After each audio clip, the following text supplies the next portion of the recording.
2025 പകുതിക്ക് ശേഷം നിങ്ങളെല്ലാവരും ഏറ്റവും കൂടുതൽ കേട്ടുകൊണ്ടിരിക്കുന്ന ഒരു വാക്കായിരിക്കും ഈ E20 ഫ്യൂൽ എന്നുള്ളത്.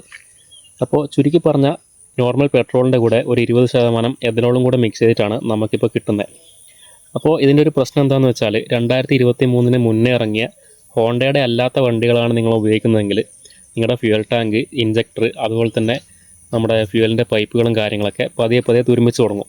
അപ്പോൾ ഒരു 5 വർഷം കാര്യമായ പണിയൊന്നും ഇല്ലാതെ ഓടേണ്ട വണ്ടിയാണ് നിങ്ങളുടെതെങ്കിൽ ഒരു 2 വർഷം കഴിയുമ്പോൾ തന്നെ അതിന് ചെറിയ മെയിൻ്റനൻസ് കിട്ടി തുടങ്ങും. 2023 ശേഷം ഇറങ്ങിയ വണ്ടികളാണ് നിങ്ങൾ ഉപയോഗിക്കുന്നതെങ്കിൽ തൽക്കാലത്തേക്ക് നിങ്ങൾക്ക് പേടിക്കേണ്ട ആവശ്യമില്ല. കാരണം നിങ്ങളുടെ വണ്ടികളെല്ലാം E20 ഫ്യൂവലിന് കോമ്പാറ്റബിൾ ആണ്. മെയിൻ്റനൻസ് മാത്രമല്ല, നിങ്ങളുടെ മൈലേജും കാര്യമായിട്ട് തന്നെ കുറയും.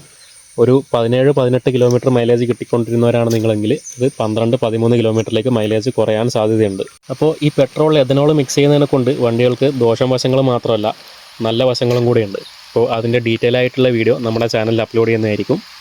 അപ്പോൾ എല്ലാവർക്കും താങ്ക്സ് ഫോർ വാച്ചിങ്.